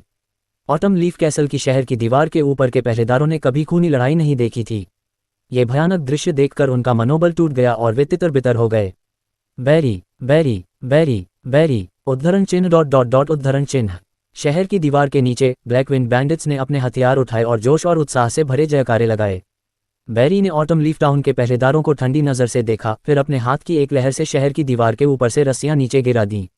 नीचे मौजूद ब्लैकविंड बैंडिट्स ने रस्सियां पकड़ी और तेजी से ऊपर चढ़ गए। बटलर लियू के पैर कांपने लगे। उसने मृत्यु देवता जैसे बैरी को देखा और कांपती आवाज में कहा, मास्टर, हमें भाग जाना चाहिए। चाहे उसकी युद्ध क्षमता कितनी भी ऊंची क्यों न हो, उसे एक गोली से गिराया जा सकता है। एक साधारण शूरवीर एक बंदूक के सामने कुछ भी नहीं है। आदर्श ने व्यंग्य किया, अपनी कमर से 9 मिलीमीटर की पिस्तौल निकाली, बैरी पर निशाना साधा और ट्रिगर खींच दिया। धमाका धमाका धमाका धमाका। बेलगाम बैरी को 6 बार गोली मारी गई। 9 मिलीमीटर की गोलियों से बैरी का भारी कवच भेद गया और उसके शरीर पर 6 खूनी छेद हो गए और खून बहने लगा। तुमने मुझे घायल कर दिया, कमबख्त पीली चमड़ी वाले कमीने। तुमने शक्तिशाली नाइट बैरी को घायल करने की हिम्मत कैसे की? मैं तुम्हारी हड्डियों को इंच इंच करके कुचल दूंगा, तुम्हें काट दूंगा और कुत्तों को खिला दूंगा। बैरी को 6 बार गोली मारी गई, फिर भी उसकी आंखें खून से लथपथ हो गईं और एक क्रूर चमक के साथ चमक उठीं। एक भयंकर दहाड़ के साथ उसके शरीर से एक भयानक शक्ति फूट पड़ी और 6 खूनी गोलियां निकल गईं। जब उसने बैरी को अपने शरीर से 6 गोलियां निकालते देखा तो आदर्श ने कहा, अद्भुत, गोलियां भी निकाली जा सकती हैं। शूरवीर वाकई कमाल के होते हैं। कोई आश्चर्य नहीं कि साधना में सफल होना इतना मुश्किल है। पृथ्वी पर 6 बार गोली लगने के बाद कोई भी ऐसा नहीं था जो अपने शरीर से 6 गोलियां निकाल सके। बैरी पहला मार्शल आर्ट विशेषज्ञ था जिसे आदर्श ने कभी देखा था। हालांकि बैरी केवल एक शूरवीर था, अभी भी 3 उच्च रैंक थे, महान शूरवीर, पृथ्वी शूरवीर और आकाश शूरवीर। इसके अलावा शूरवीर इस दुनिया में सबसे मजबूत ताकत नहीं थे। वॉरलॉक इस दुनिया के शिखर पर थे। एक तुच्छ शूरवीर पहले से ही इतना शक्तिशाली था, फिर एक वॉरलॉक कितना शक्तिशाली होगा। इस एहसास ने आदर्श को इस दुनिया से और भी अधिक विस्मित कर दिया। टरनडोट उपमहाद्वीप में जब तक आप एक शूरवीर के रूप में आगे बढ़ते हैं, आपके पास असाधारण ताकत होगी, आपके पास सामान्य लोगों की तुलना में कहीं अधिक शक्ति होगी। बैरी ने दहाड़ते हुए अपनी बड़ी तलवार निकाली और आदर्श की ओर तेजी से दौड़ा। आदर्श ने उदासीनता से कहा, ब्लेडेड रोबोट, जाओ और उसके साथ कुछ वार करो। उसके सिर के अलावा तुम आज़ादी से हमला कर सकते हो। आदर्श के बगल में खड़ा धूप का चश्मा पहने ब्लेडेड रोबोट ने एक के बाद एक अपने 2 सुपर अलॉय बैटल ब्लेड निकाले, फिर गति में धुंधला हो गया और खुद को एक भयंकर बाघ की तरह बैरी पर फेंक दिया। ये बैरी के सामने आया और बेरहमी से उस पर हमला किया। बैरी ने बचाव के लिए अपनी तलवार उठाई। डिंग! क्षेत्र में एक कान चीर देने वाली, धातु से टकराने वाली आवाज गूंजी। बैरी का चेहरा पीला पड़ गया और वह तेजी से पीछे हट गया। उसके कवच के नीचे से खून टपक रहा था। एक नाइट, आप एक नाइट रैंक के विशेषज्ञ को अंगरक्षक के रूप में कैसे रख सकते हैं? बैरी की आंखें सदमे से चमक उठी और वह चिल्लाया। एक नाइट का समर्थन करना बहुत मुश्किल था। बैरी ने जो भारी कवच पहना था उसकी कीमत 400 से ज्यादा सोने के सिक्के थी। इसके अलावा एक नाइट की न्यूनतम मजदूरी 20 सोने के सिक्के प्रति महीने से कम नहीं थी। उपकरण रखरखाव, माउंट के लिए चारा और दूसरी ज़रूरतों के साथ एक नाइट को पालने के लिए हर महीने 30 सोने के सिक्के से ज़्यादा खर्च होते थे। विजय कुमार जैसे कमतर कुलीन व्यक्ति ऐसे खर्च वहन नहीं कर सकते थे। आदर्श की आंखें उत्साह से चमक उठीं और उसने फुसफुसाते हुए कहा, मानव शरीर से रोबोट के चौतरफा हमले को रोकने में सक्षम होना वाकई प्रभावशाली है। एक ऐसे शक्तिशाली व्यक्ति के योग्य जिसने नश्वर शरीर की सीमाओं को पार कर लिया। बैरी को ब्लेड से घायल करने के बाद ब्लेड वाले रोबोट ने एक भयंकर कदम उठाया और अपने विशाल मिश्र धातु के ब्लेड से बैरी पर वार करना जारी रखा। एक क्रोधित दहाड़ के साथ बैरी ने एक शक्तिशाली जीवन शक्ति के साथ विस्फोट किया, अपनी बड़ी तलवार लहराई और ब्लेड वाले रोबोट के साथ कई वार किए। बैरी अपनी शक्तिशाली जीवन शक्ति को उत्तेजित करने के बाद ब्लेड रोबोट के हिंसक हमलों का सामना मुश्किल से कर पा रहा था, लेकिन फिर भी वह अभी भी पूरी तरह से असुविधाजनक स्थिति में था, लड़खड़ा रहा था। वह जल्द ही ब्लेड रोबोट के हमलों को रोकने में असमर्थ हो जाएगा। मेरे पीछे आओ, हम शहर की दीवार को तोड़कर 3 दिनों तक हत्या और लूट कर सकते हैं। ब्लैकविंड बैंडिट्स के उपनेता की आंखों में भयंकर चमक थी और वह दहाड़ उठा। मार डालो, मार डालो, उद्धरण चिन्ह ... उद्धरण चिन्ह। खून की प्यासी चमक से चमकती आंखों से 100 से अधिक ब्लैकविंड बैंडिट्स जल्दी से शहर की दीवार के नीचे पहुंचे, रस्सियों को पकड़ा और ऊपर चढ़ गए। आदर्श ने नीचे ब्लैकविंड बैंडिट्स को एक नज़र से देखा और उपहास किया, गनर रोबोट, उन सभी को मार डालो। दोनों हाथों में 12.5 मिलीमीटर की भारी मशीन गन और पीठ पर गोलियों का एक बड़ा डिब्बा लिए हुए गनर रोबोट तेजी से शहर की दीवार के किनारे पर पहुंचा और उसके हाथों में मौजूद 12.5 मिलीमीटर की भारी मशीन गनों ने एक साथ भयंकर लपटें उगलनी शुरू कर दी। कपड़े फाड़ती भारी मशीन गन की गोलियों की आवाज़ गूंज उठी। एक डाकू के सिर में 12.5 मिलीमीटर की गोली लगी और उसका सिर तरबूज की तरह फट गया। दूसरे डाकू के कंधे में 12.5 मिलीमीटर की गोली लगी और उसका हाथ उड़ गया। एक और डाकू के सीने में गोली लगी और उसके सीने में खून से लथपथ एक बड़ा छेद हो गया। धातु की उस भयानक बौछार का सामना करते हुए डाकुओं में प्रतिरोध करने की क्षमता नहीं थी। हर जगह खून बह रहा था और एक के बाद एक वे लाशों में बदल गए। नेता, चलो भागो। जब ब्लैकविंड बैंडिट्स के उपनेता ने देखा कि उसके अधीनस्थों को धातु की बौछार से टुकड़े टुकड़े कर दिया जा रहा है, तो उसने एक दयनीय चीख निकाली। अगले ही पल 1 दर्जन भारी मशीन गन की गोलियों ने उपनेता को झकझोर कर रख दिया और उसे एक झटके में टुकड़े टुकड़े कर दिया। 3 मिनट से भी कम समय में ब्लैकविंड बैंडिट्स, जो जायंट स्टोन सिटी के आसपास के शहरों में आतंक मचाते थे, का कत्ल कर दिया गया और उन्हें टुकड़ों में काट दिया गया। इतिहास ने अनगिनत बार साबित किया है कि शरीर से धातु की बौछार का विरोध करना एक मूर्खतापूर्ण कार्य था। विजय कुमार, कमीने, मेरे भाइयों को वापस कर दो। बैरी की आंखें लाल हो गईं और वह गुर्राया। आदर्श ने ठंडे स्वर में उत्तर दिया, डाकू भी दोस्ती को महत्व देते हैं। गनर रोबोट, आगे बढ़ो। गनर रोबोट ने बैरी पर भारी मशीन गनों का निशाना साधा और फिर कपड़े फाड़ने वाली भारी मशीन गन की गोलियों की आवाज़ फिर से गूंज उठी। भारी मशीन गन की गोलियां आसानी से बैरी के भारी कवच को चीरती हुई निकल गईं। उसका निचला शरीर कई टुकड़ों में फट गया और खून बिखर गया। ब्लेड वाला रोबोट आगे बढ़ा, एक विशाल मिश्र धातु युद्ध ब्लेड को नीचे की ओर घुमाया और बैरी का सिर काट दिया। ऑटम लीफ कैसल की शहर की दीवार के ऊपर खड़े गार्डों को यह सब एक सपना जैसा लगा। नाइट बैरी, एक अद्वितीय राक्षसी जैसा अस्तित्व, सभी को आश्चर्यचकित करते हुए आदर्श के 2 विशेषज्ञों द्वारा आसानी से मार दिया गया। 100 से अधिक ब्लैकविंड बैंडिट्स को एक आदमी के टुकड़े टुकड़े कर दिया गया, जो कि अविश्वसनीय था। बटलर लियू की आंखें उत्साह से चमक उठीं और उसने कांपती आवाज में कहा, वॉलॉक अल्केमिस्ट। मास्टर, क्या आपने अल्केमिस्ट की शक्ति प्राप्त कर ली है? दीवार के ऊपर खड़े पहरेदारों ने भी आदर्श को विस्मय और श्रद्धा से देखा। वॉलॉक तुरंडोट उपमहाद्वीप के सर्वोच्च शक्ति संपन्न थे और उनके पास सभी प्रकार की असाधारण क्षमताएं थीं। भले ही वह फनांड्रो रियासत का राजा ही क्यों न हो, उसे आधिकारिक स्तर एक वॉलॉक के सामने सम्मानपूर्वक रहना होगा, किसी भी तरह की उपेक्षा दिखाने की हिम्मत नहीं करनी होगी।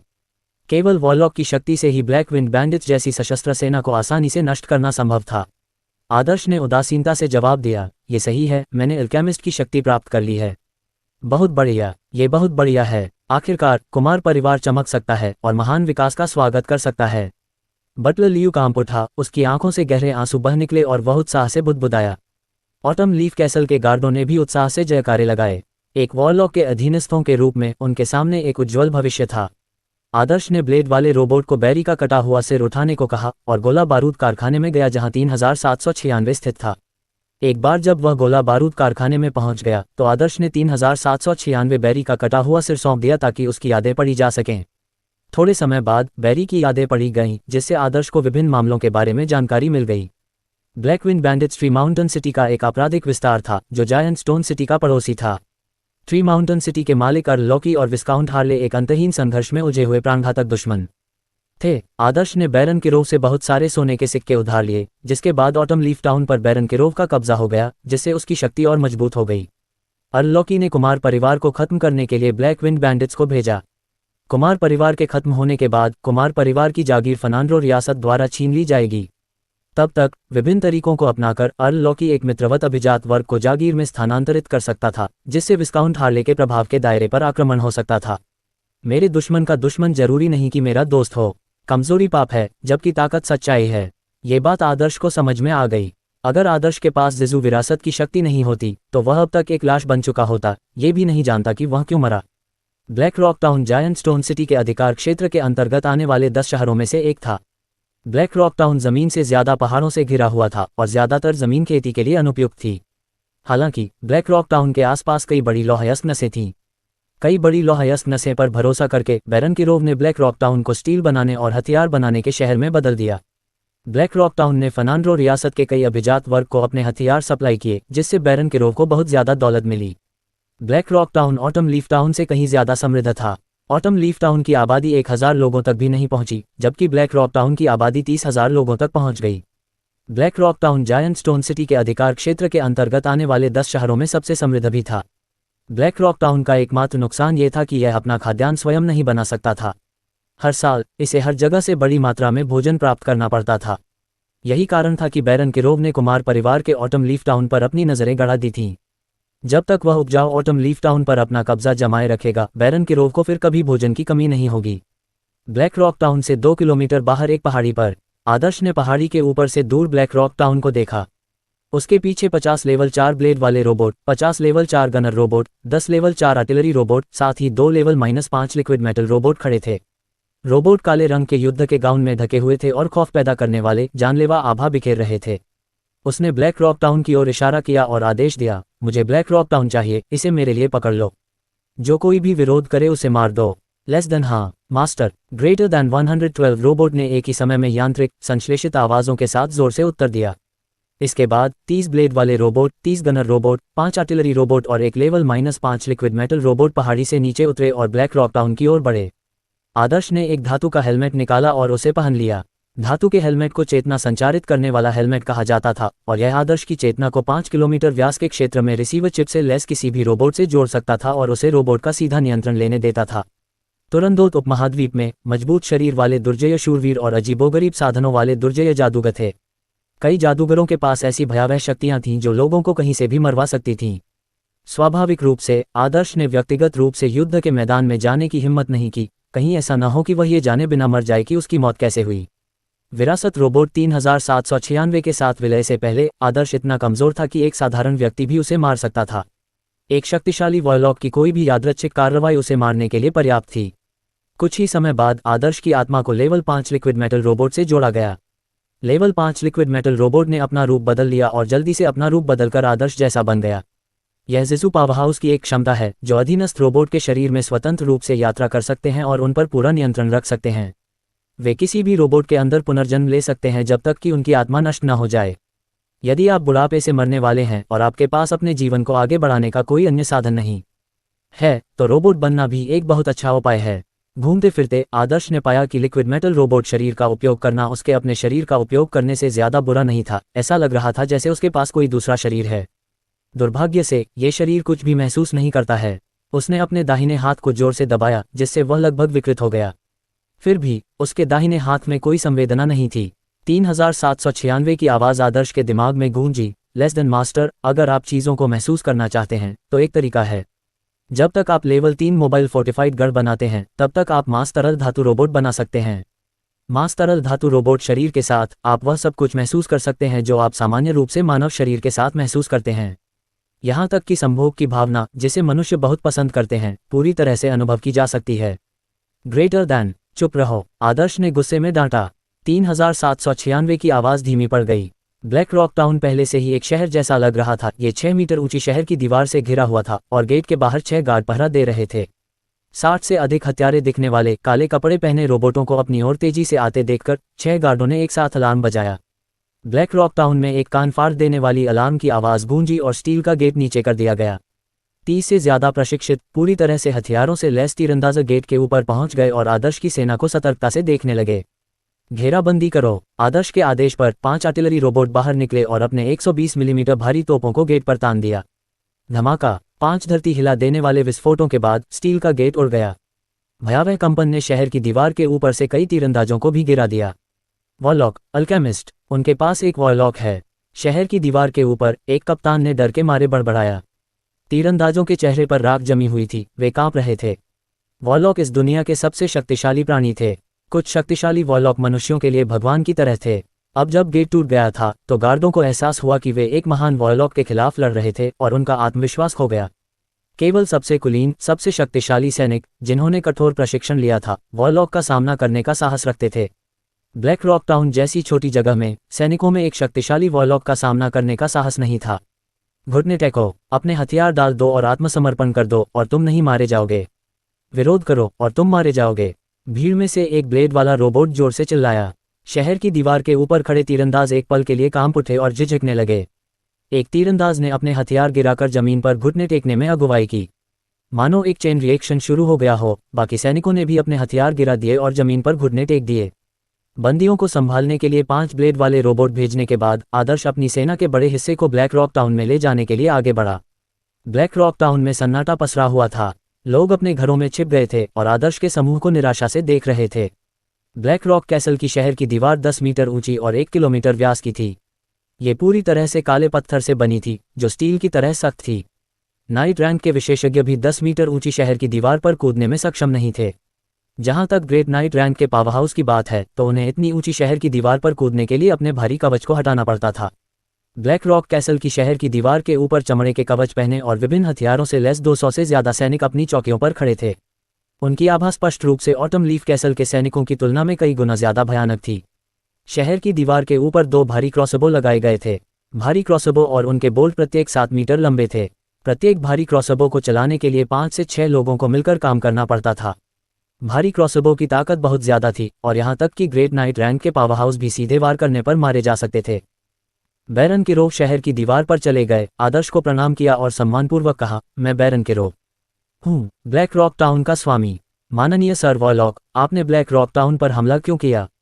अगर ब्लैक रॉक टाउन ने किसी तरह से नाराजगी जताई है तो मुझे उम्मीद है कि मैं आपके गुस्से को शांत करने के लिए आपको सोने के सिक्कों से मुआवजा दे पाऊंगा। बैरन किरोव एक कुलीन व्यक्ति के रूप में वॉरलॉक की शक्ति और सम्मान के बारे में बहुत स्पष्ट थे। तुरंडोट उपमहाद्वीप में हर राज्य के पास अपने आधिकारिक समर्थक के रूप में एक वॉरलॉक होना चाहिए। अगर कोई राज्य कभी अपने वॉरलॉक का समर्थन खो देता है तो वह या तो नष्ट हो जाएगा और एक नए राज्य को जन्म देगा या किसी अन्य राज्य द्वारा कब्जा कर लिया जाएगा। बैरन किरोव, क्या आप मुझे पहचानते हैं? आदर्श ने अपना चेहरा खोला और विजय कुमार का चेहरा दिखाया और एक फीकी मुस्कान के साथ बैरन किरोव से कहा। बैरन किरोव का चेहरा एकदम बदल गया। उसके दिमाग में एक अशुभ पूर्वाभास उमड़ आया और उसने कहा, बैरन विजय कुमार। बैरन किरोव के विचार बिजली की गति से घूम रहे थे और उसने कहा, बैरन विजय कुमार, बिना किसी कारण के बैरन के इलाके पर हमला करना एक गंभीर अपराध है। अगर अदालत को इस बारे में पता चल गया तो आपकी उपाधि और क्षेत्र छीन लिए जाएंगे। अभी चले जाओ, अभी भी बहुत देर नहीं हुई है। यह मामला, मैं इसे ऐसे ही ले सकता हूं जैसे कि यह हुआ ही न हो। फर्नांडो रियासत के भीतर दूसरे कुलीनों के इलाके पर हमला करना एक गंभीर अपराध था। अगर पता चल जाता तो विस्काउंट हार्ले जैसे बड़े व्यक्ति को भी उसकी उपाधि और क्षेत्र से वंचित कर दिया जाता।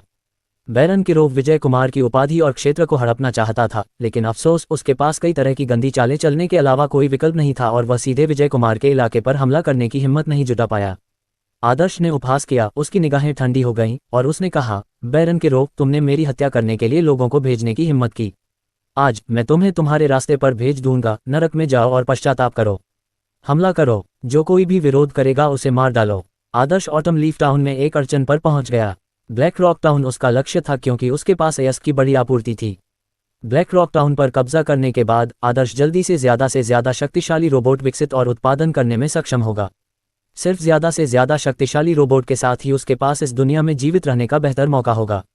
बैरन किरोव ने चाहे जो भी कहा हो, आदर्श ब्लैक रॉक टाउन पर कब्जा करने की अपनी योजना को नहीं छोड़ेगा। 30 गनर रोबोट ने अपनी भारी मशीन गनों को शहर की दीवार के ऊपर की ओर इशारा किया और ट्रिगर खींच दिया। लपटें निकली और एक पल में शहर की दीवार पूरी तरह से खून से लथपथ हो गई। भारी मशीन गन की गोलियों की बौछार के तहत व्यवहारिक रूप से सभी योद्धा जो दिखाई दिए थे उड़ गए। बैरन किरोव भी कई भारी मशीन गन की गोलियों के छर्रे से घायल हो गए और मांस के कई टुकड़ों में बदल गए जो जमीन पर गिर गए। 5 आर्टिलरी रोबोट ने ब्लैक रॉक कैसल के गेट पर अपनी 120 मिलीमीटर की भारी तोपों को निशाना बनाया और आग की लपटों के साथ गेट को छर्रे में उड़ा दिया। 30 नाइट रैंक ब्लेड वाले रोबोट की आकृतियां चमक उठीं और वे ब्लैक रॉक कैसल में घुस गए।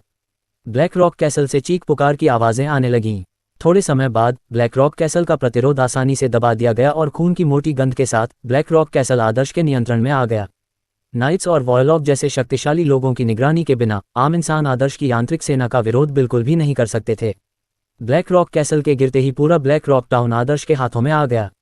आदर्श ने तुरंत बड़ी संख्या में ब्लेड वाले रोबोट और खनन रोबोट भेजे ताकि वे खदानों पर कब्जा कर सकें और अयस्क का खनन फिर से शुरू कर सकें। इसके साथ ही ब्लैक रॉक टाउन के आसपास के पहाड़ी इलाकों और बंजर भूमि में बड़ी संख्या में सौर छतरियां खिल उठीं। इंजीनियरिंग रोबोट, जो कि चींटियों की तरह ही हैं, बंजर भूमि के एक बड़े हिस्से में व्यस्त हो गए और एक बड़ी गोला बारूद फैक्ट्री का निर्माण शुरू कर दिया। इंजीनियरिंग रोबोट द्वारा कई तरह की बड़ी लोहा गलाने वाली और स्टील बनाने वाली मशीनों के निर्माण के साथ ही ब्लैक रॉक टाउन के खनन क्षेत्रों में मशीनों की आवाज़ गूंजने लगी। इस युग के खनन उपकरणों से कहीं बेहतर खनन उपकरण लेकर खनन रोबोट खदानों में घुस गए और 24 घंटे अयस्क का खनन किया। कई तरह की खनन सुविधाओं को अपग्रेड करने के बाद ब्लैक रॉक टाउन का अयस्क उत्पादन 100 गुना से भी ज्यादा बढ़ गया। ब्लैक रॉक टाउन में उत्पादित अयस्क की बड़ी मात्रा प्राप्त करने के बाद ऑटम लीफ टाउन के गोला बारूद कारखानों ने पूरी क्षमता से काम करना शुरू कर दिया। प्रत्येक दिन बड़ी संख्या में खनन रोबोट, इंजीनियरिंग रोबोट और युद्ध रोबोट का उत्पादन किया जाता था और फिर उन्हें ब्लैक रॉक टाउन में ले जाया जाता था। आदर्श द्वारा बैरन किरोव की हत्या के परिणामस्वरूप ब्लैक रॉक टाउन से बड़ी संख्या में लोग भाग गए। बड़ी संख्या में खनिक, नगरवासी, कम कुलीन और मुक्त लोग बिना किसी बाधा के ब्लैक रॉक टाउन से भाग गए और मुख्य रूप से जायंट स्टोन सिटी की ओर चले गए। एक साधारण स्वामी के लिए बड़ी संख्या में निवासियों का भाग जाना उनके लिए बहुत बड़ा सिरदर्द होगा। आखिरकार हर निवासी करों का भुगतान करता था और स्वामी की संपत्ति में योगदान देता था। हालांकि आदर्श के लिए निवासी चाहें तो भाग सकते थे। उसके लिए उसके यांत्रिक सेना के रोबोट उसके सबसे वफादार लोग थे और उन्होंने उसे सबसे अधिक धन दिया। पूरे ब्लैक रॉक कैसल को साफ करने के बाद आदर्श ने कुल 30,000 सोने के सिक्कों को नकद में और साथ ही बड़ी संख्या में प्राचीन वस्तुओं, कलाकृतियों और जायंट स्टोन सिटी के विभिन्न रियल एस्टेट के कामों को नष्ट कर दिया। ब्लैक रॉक टाउन विभिन्न प्रकार के अयस्कों से समृद्ध था। हालांकि बैरन किरोव को हर साल रिश्वत के रूप में बड़ी मात्रा में धन तैयार करना पड़ता था, लेकिन फिर भी उसके पास 200,000 से अधिक सोने के सिक्के थे। हालांकि उसके भाग्य का बड़ा हिस्सा जायंट स्टोन सिटी में विभिन्न रियल एस्टेट, कलाकृतियों और प्राचीन वस्तुओं को खरीदने में इस्तेमाल किया गया था। इसलिए उसके पास बहुत सीमित नकदी थी, केवल 30,000 सोने के सिक्के। बैरन किरोव के दिमाग से आदर्श ने बहुत सारी जानकारी पढ़ी और ऐसी विधि प्राप्त की जिसे नाइट रैंक तक विकसित किया जा सकता था। हालांकि वह नाइट विधि कुमार परिवार की थंडर ऑक्साइड से कहीं ज्यादा खराब थी, इसलिए आदर्श को इसका अभ्यास करने में कोई दिलचस्पी नहीं थी। विशालकाय स्टोन सिटी का पता लगाने के लिए माइक्रोटोही उपग्रह आकाश में उड़े। बैरन किरोव के दिमाग से प्राप्त जानकारी से पता चला कि विशालकाय स्टोन सिटी की आबादी 600,000 लोगों जितनी बड़ी थी और विशालकाय स्टोन सिटी में शूरवीरों की संख्या 100 से ज्यादा थी। सिर्फ विस्काउंट हार्ले के अधीनस्थों में 30 से ज्यादा शूरवीर और 3 महान शूरवीर थे। इसके अलावा विशालकाय स्टोन सिटी में अभी भी 30 से ज्यादा प्रशिक्षु वारलॉक रह रहे थे। रैंक के मामले में अर्थ नाइट्स लेवल 3 प्रशिक्षु वारलॉक के बराबर थे और स्काई नाइट्स, जिनकी लड़ने की ताकत और भी ज्यादा थी, आधिकारिक लेवल 1 वारलॉक के बराबर थे। हालांकि पृथ्वी नाइट रैंक या स्काई नाइट रैंक तक साधना का अभ्यास करने वाले पावरहाउस की संख्या बहुत कम थी।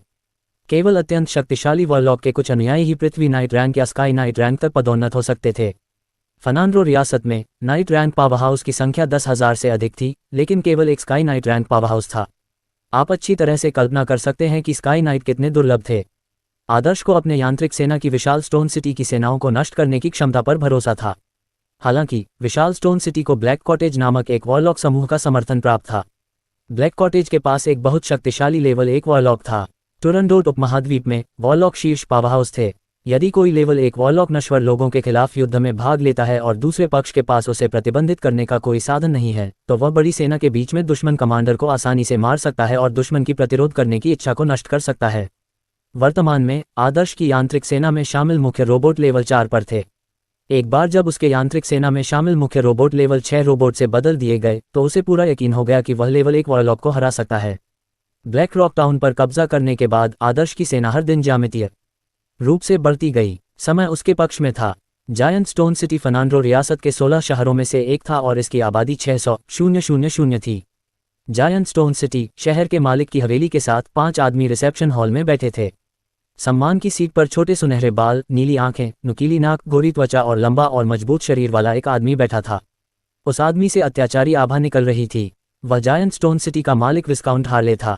विस्काउंट हार्ले के अलावा अन्य 4 आदमी जायंट स्टोन सिटी के 4 महान परिवारों पोर्टमैन परिवार, पंचेट परिवार, मैनी परिवार, लुगा परिवार के कुलपति थे। विस्काउंट हार्ले और 4 महान परिवारों ने संयुक्त रूप से जायंट स्टोन सिटी को नियंत्रित किया। विस्काउंट हार्ले ने धीरे से कहा, ब्लैक रॉक टाउन के बैरन के रोव की हत्या कर दी गई। 4 महान परिवारों के कुलपतियों ने चुपचाप एक दूसरे को देखा। बैरन किरोव को आदर्श द्वारा मारे जाने के बाद खबर जल्द ही उनके कानों तक पहुंच गई। हालांकि अपराधी एक शक्तिशाली व्यक्ति था जिसके पास वारलॉक विरासत थी, जिससे वे भयभीत हो गए। 4 महान परिवारों में से प्रत्येक ने प्रशिक्षु वारलॉक को प्रसाद चढ़ाया, इसलिए वे जानते थे कि वारलॉक के साधन कितने अजीब और शक्तिशाली थे। यदि वे किसी शक्तिशाली आधिकारिक वारलॉक को भड़काते तो उनके परिवारों को नष्ट करना आसान होता। जब तक आदर्श उनके मूल हितों का अतिक्रमण नहीं करता, वे चुप रह सकते थे। विस्काउंट हार्ले ने थोड़ा भौहें सिकोड़ी और गंभीरता से कहा, मैं ब्लैक कॉटेज से मदद मांगने की योजना बना रहा हूं ताकि उनसे उस दुष्ट प्रशिक्षु वारलॉक को खत्म करने के लिए कहूं।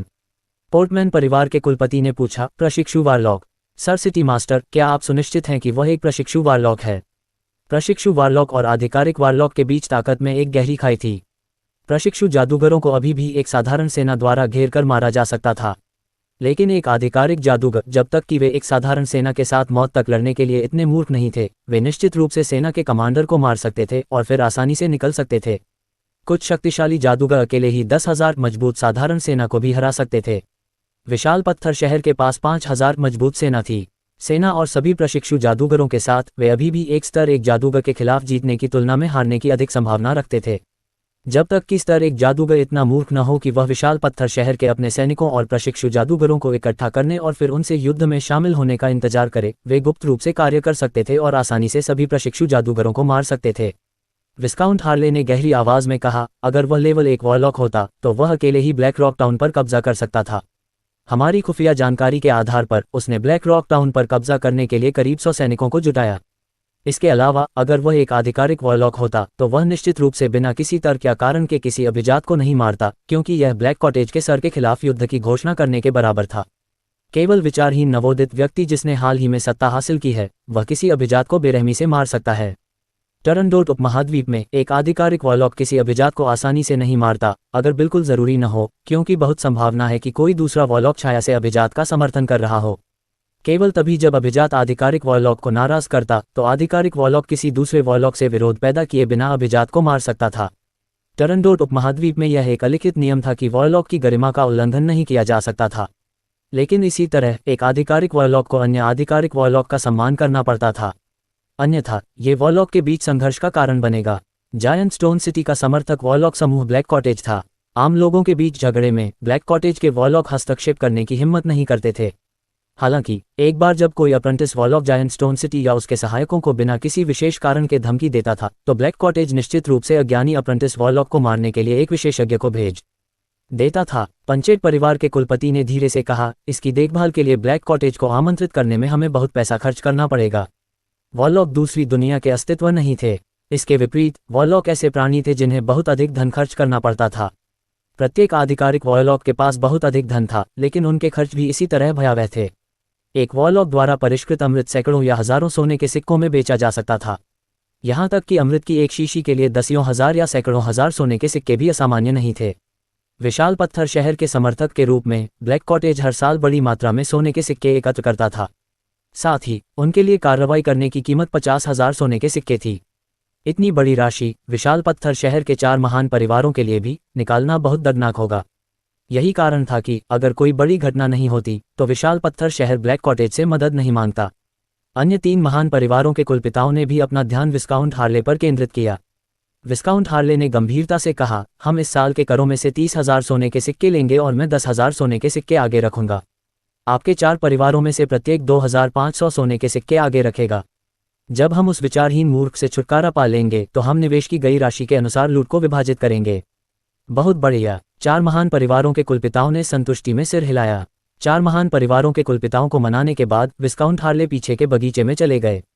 पीछे के बगीचे में एक सफ़ेद ओक के पेड़ पर एक कौवे का घोंसला था। जब एक अजीब सफ़ेद कौवा विस्काउंट हार्ले को पीछे के बगीचे में चलते हुए देखता है तो वह विस्काउंट हार्ले के पास उड़ता है, उसकी बांह पर बैठ जाता है और मानवीय आवाज़ में कहता है, विस्काउंट हार्ले, क्या तुम मुझे खाना देने आए हो? मैं जंगली सुअर खाना चाहता हूँ। एक अच्छी तरह से भुना हुआ पोर्क हैम ठीक रहेगा। आपके रसोइये का खाना बहुत खराब है। मेरा सुझाव है कि आप उसे फांसी दे दें और उसकी जगह एक नया रसोइया रख दें। विस्काउंट हार्ले ने सम्मानपूर्वक जवाब दिया, सर बोबो, कृपया मेरे लिए ब्लैक कॉटेज के शक्तिशाली मास्टर को नमस्कार करें और उन्हें बताएं कि मुझे उनकी मदद की ज़रूरत है। एक दुष्ट वॉरलॉक बल जो ब्लैक कॉटेज के शक्तिशाली मास्टर को भड़काने की कोशिश कर रहा है, ब्लैक रॉक टाउन में उभरा है।